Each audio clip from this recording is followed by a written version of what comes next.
It was raining heavily that morning, the kind of rain that soaked through clothes and carried the scent of the earth into the air, and Amelia's shoes splashed through puddles as she held her daughter tightly against her side while balancing a tray of freshly baked pastries in her other hand, her heart pounding with both exhaustion and determination, because she knew that today she could not afford to return home empty-handed. She had borrowed money for flour, sugar, and eggs from the kind old lady who lived 2 doors down, promising she would return it with interest once she managed to sell at least a dozen pastries, and now here she was, standing at the gates of the wealthiest estate in town, rain dripping down her hair, her t-shirt clinging to her skin, her little girl clutching her shoulder with small frightened fingers, not understanding why her mother was out in the storm, only knowing that mommy had said they needed to be brave, that they needed to try, because if they didn't sell something today, there might be no food tomorrow, no roof by the end of the month, and no hope for the future. So Amelia swallowed her pride and pressed the golden doorbell, the sound echoing like thunder inside the massive mansion beyond the glass doors, and for a moment she thought no one would answer, until the heavy door opened slowly and a tall man in a perfectly tailored suit appeared, his hair neatly combed back, his face handsome but stern, his posture commanding like someone who had long grown used to being obeyed, and Amelia felt a shiver run down her spine that had nothing to do with the cold rain, because this was him, the man she had heard about in hushed whispers at the bakery and in the market stalls, the reclusive millionaire who owned half the businesses in town, the one nobody dared approach, the one whose decisions could build or destroy entire livelihoods with a single signature, and yet here she was, drenched, shivering, and holding out her tray of pastries.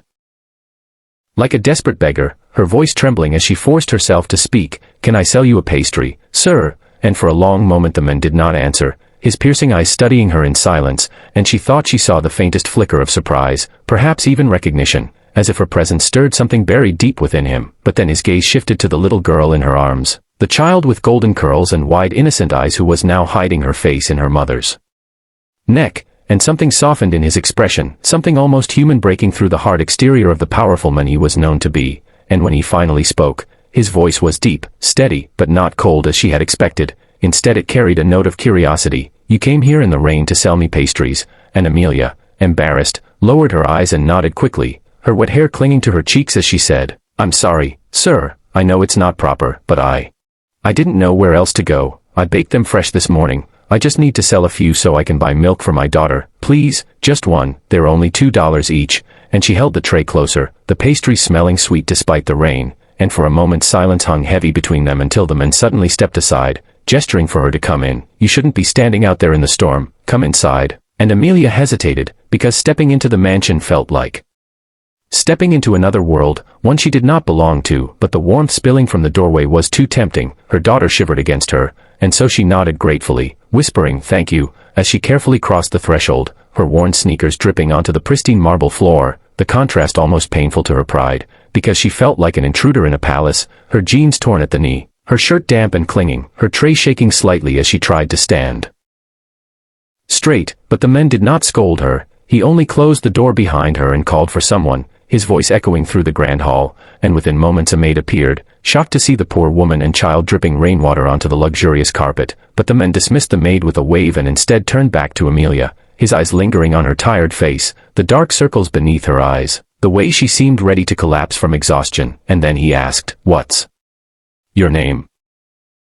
And she answered softly, "Amelia, sir, and this is my daughter, Lily," the little girl lifting her face shyly to glance at the man, who gave her the faintest smile before looking back at Amelia, his voice quiet but firm as he said words that would change her life forever. "You're not just going to sell me a pastry, Amelia, you're going to live with me." And Amelia's breath caught, her tray almost slipping from her hands as she stared at him in shock, sure she had misheard, because who says